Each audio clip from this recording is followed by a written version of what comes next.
All right, everybody, we're now going to go ahead and take you over here live to our very own Jamie Boyum, who's going to be telling us a little bit more about what we need to know for America 250 Native Perspectives. He's joining us out in Longview right now live. Hey, Jamie, what's going on?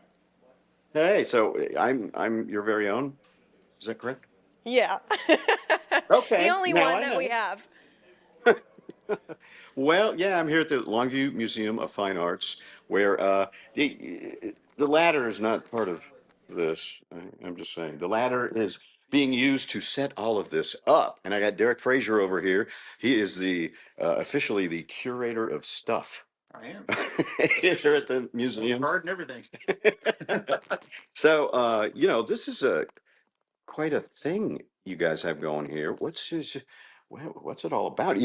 Well, first off, I guess to gather this art, you had to go on a trip. Yes, I did. Mhm. I drove 960 miles in a 15-foot long box truck Wow. all over Oklahoma, and I made a lot of new friends and saw some really cool studios. I just had a nice time visiting with artists and talking about art and stuff. You throw me in a studio with an artist, and I'm happy. That's all I need right there. Well, it's 13 artists, all right? 13 artists, 13 tribes or nations.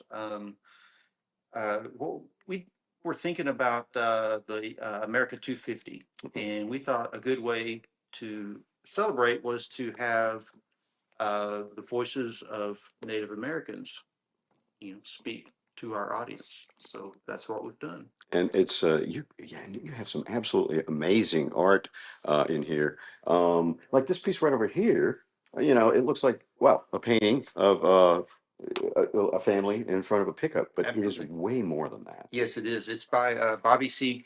Martin from Arkansas, and it is, I believe, the baby that you can see in the picture or in the painting is the artist himself.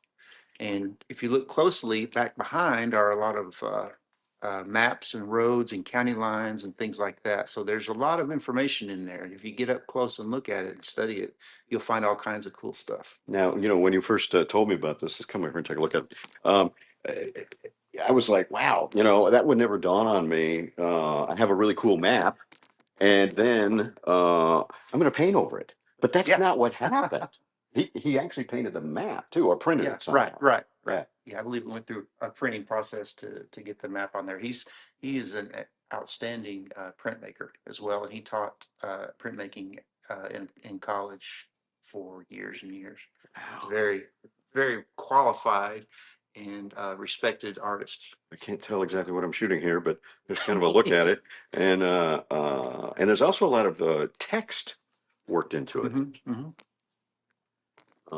So I guess that's just part of his technique. Yeah. Text is a common part of Native American art. I think it falls back on the ideas of when they were forcibly removed to Oklahoma. They had to follow maps to get there.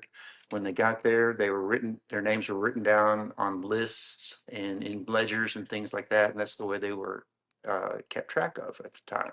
Right. So I think there's still, even today, there's this real remembrance of the way people are classified,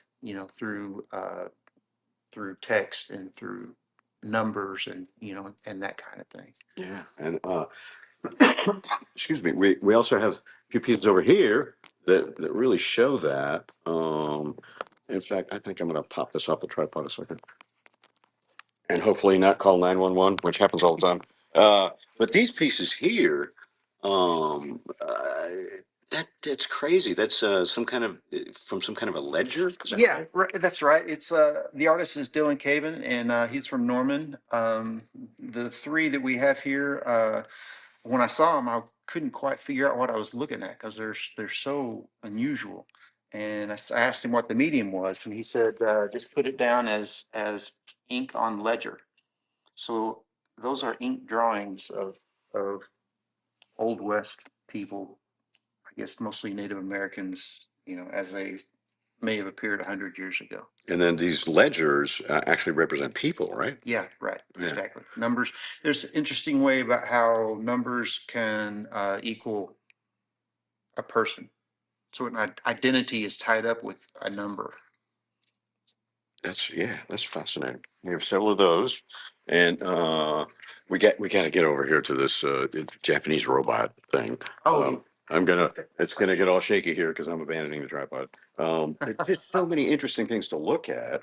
But this thing is just absolutely mind-boggling.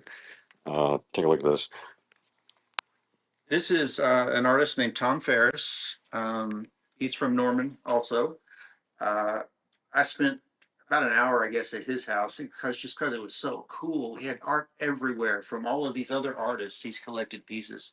But, what he's done here is he's taken the old like what did we decide this was called? Well, A it's Shogun Warrior. That's what it is. That's what it was. yeah. And he's carved it out of wood, and he's put the Native American shield and war club in its hands instead of whatever pew pew pew. The used to have. lasers or Right. whatever. Yeah. And he made this lunchbox back here for it too, because you can't have toys without lunchboxes, right? That's Well, yeah, hand in hand. yeah. But I mean, he made every bit of this, Yes, and absolutely. it's articulated, which we're not going to mess with that. But yeah, there's ball joint right there. But he also made the box. Yeah. So this is completely fabricated. Yes. That's just so crazy. And then, of course, we have more traditional works over here. Mm-hmm. I Yeah, don't we know. have. These are all of these artists are from Caddo, the Caddo Nation. We have uh, traditional pottery, beadwork, a lot of beadwork, bandolier for dances and ceremonies, paintings, moccasins. Uh, this is sort of a this is by Jerry Redcorn, who's an extremely important not only Native American artist but an American artist. This represents her, and inside this little thing right here, her name is Jerry Redcorn, so she put red corn inside there. Oh, well, And the title of this is America 250 and Me. wow, that's Yeah. cool. And then we got to take a look at this one. Yeah, you got to check this out. This is just crazy. Yeah, this is Chase Earls, another Caddo. He's kind of known for this guy, uh, R2D2, right? So he has R2D2 and the what's his name? The Mandalay. Boba Fett. Boba Fett. Let's go with Boba Fett because I know who that is. And this is the little baby Yoda. Oh yeah. Grogu. Mandalorian. Yeah, Mandalorian, exactly. But he's covered them with Caddo symbols and motifs. And again, it's been it's traditionally fired. Uh, when he needs clay, he goes down to the river and digs it out, brings it back, works it up a little bit, does some special things to it, and then with that, he's able to create R2D2. That's just crazy that he goes to the river Yeah. and gets his own clay. Yeah. I mean, that's something that would never occur to me. Of course, a lot of this stuff would never occur to me. Yeah. Drawing on ledgers. That's kind of the thing that I'm really enjoying about this exhibition is we are doing things that are so far out of our comfort zone. At the very beginning, someone was asking some questions about it, the history of some of the art, and I said, look, if you want to know about Italian Renaissance or abstract expressionism, I'm your dude. The history involved with all this, like I have to learn this, and I have like a week and a half to get to where I can even speak about it intelligently. There's so much here. The cultures are so strong and they're vibrant, and they're here today, but they've also been here for 15,000 years. Right. So somehow we have to make sense of that. And that's the tricky part. And that's why we work in a museum, is because we get to do stuff like that. It's almost like working up a history Absolutely. as it's being displayed. Absolutely. Yeah. Absolutely. We take what we have and we work backwards.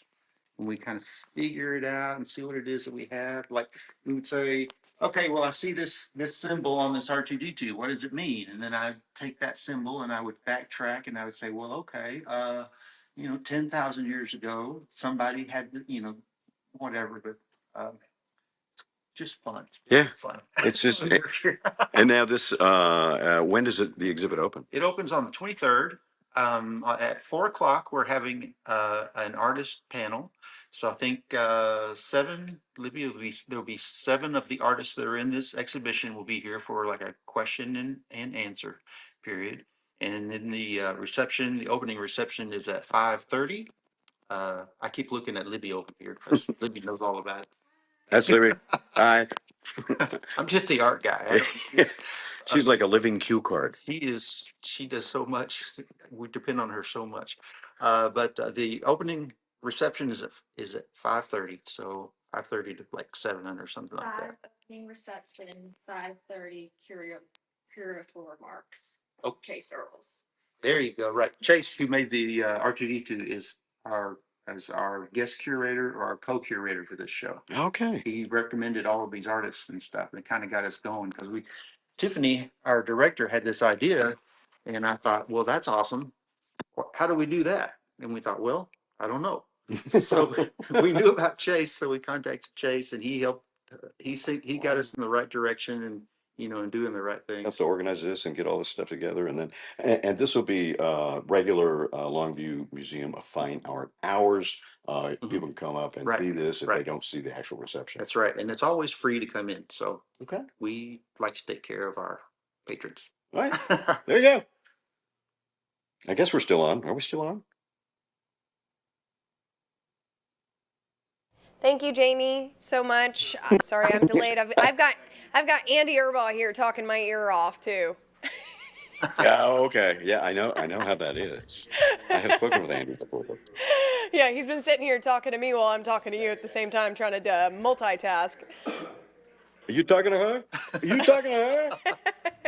Thanks, Jamie. We will talk to You you bet. guys later, and we'll see more on our website.